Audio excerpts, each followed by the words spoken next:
Constitution کے مطابق ہر 5 سال کے بعد یہ ایوارڈ ہوتا ہے.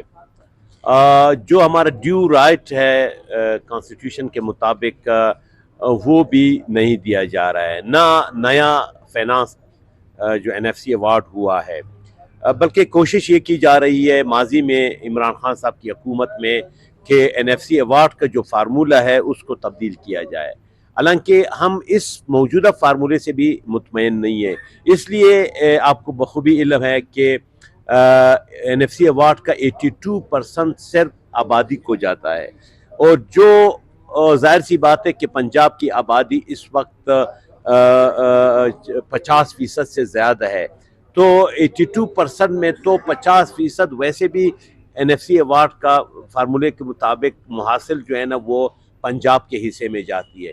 باقی زیادہ حصہ جو ہے نا 38 لگ بھگ کے قریب حصہ جو ہے نا وہ سندھ کو جا رہا ہے. ہمیں محض 9% حصہ مل رہا ہے. تو ہمارا مطالبہ یہ ہے کہ NFC ایوارڈ کا جو فارمولہ ہے اس کو تبدیل کیا جائے، اس کو آبادی کی بجائے پہلے نمبر پر رقبے کو لیے رکھا جائے، تاکہ رقبے کی بنیاد پر NFC ایوارڈ تقسیم ہو. اس لیے کہ جب ہم کسی گاؤں کو بجلی پہنچاتے ہیں تو اس کا خرچہ زیادہ آتا ہے.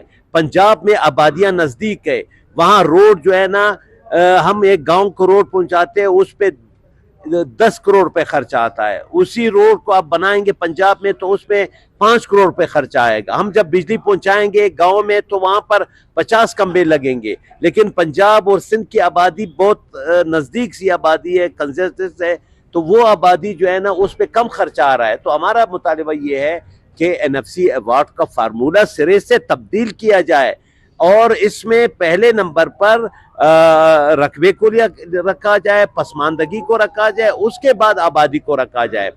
دوسرا جو سب سے NFC ایوارڈ میں جو سب سے بڑا اہم ایشو ہے وہ یہ ہے کہ ان کی یہ کوشش تھی کہ NFC ایوارڈ کو جو ہے نا وہ رول بیک کیا جائے. حالانکہ کانسٹیٹیوشن کے مطابق آپ NFC ایوارڈ کو صوبوں کا حصہ جو ہے نا اس کو آپ کم نہیں کر سکتے ہو، بلکہ اس کو آپ بڑھائیں گے.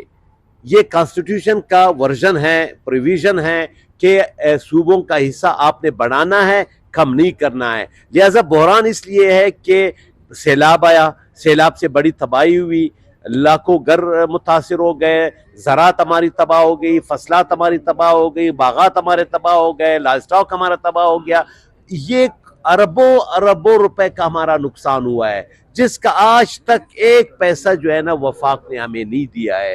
NDMA آیا، PDMA آیا، وفاق سے ٹیمیں آئی، گھروں کا سروے ہوا، مال مویشیوں کا ہوا، باغات کا ہوا، اس کی مد میں ہمیں ایک پیسہ آج تک نہیں ملا ہے. لوگ بے سر و سامانی کی حالت میں آج بھی پڑے ہوئے.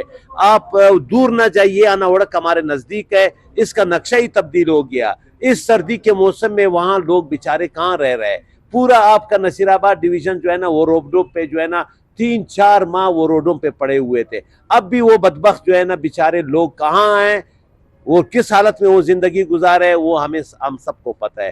لہذا جو مالی بحران ہے، جس طرح وزیر خزانہ صاحب نے کہا، جس طرح خود آج ایگریکلچر منسٹر صاحب نے واک آؤٹ کیا کہ مالی بحران ہے، ہمارے پاس تنخواہوں کے پیسے نہیں ہیں، لہذا وفاق کو فوری طور پر جو رقم ہمارا ڈیو رقم ہے وہ بھی دے دے، اور جو ڈونر ایجنسیوں نے انٹرنیشنل ڈونر ایجنسیوں نے جو پتہ کتنے ارب روپے امداد ہوا ہے ان کا حصہ ہمیں ضرور ملنا چاہیے. دیکھیں اس کا کوئی فائدہ نہیں ہے. جو کانسٹیٹیوشن میں ہے، جو آئین میں ہے، جو کابینہ کا سائز ہے وہ 20 ہے، اس کے علاوہ کوئی وہ نہیں ہے بن رہا ہے.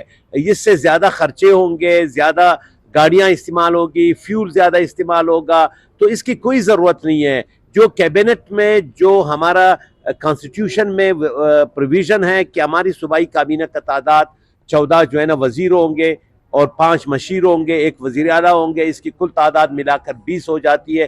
اس کے علاوہ کوارڈینیٹر اور پارلیمانی سیکریٹریز کا تو ایک وہ قانونی راستہ ہے، وہ بھی اسمبلی کی حد تک پارلیمانی سیکریٹری جو ہے نا جب وزیر موجود نہیں ہوتا ہے تو متعلقہ پارلیمانی سیکریٹری صرف وہ ہمارے سوالوں کا جواب دیتا ہے. اس کے علاوہ باہر پارلیمانی سیکریٹری کا کوئی کام نہیں ہے.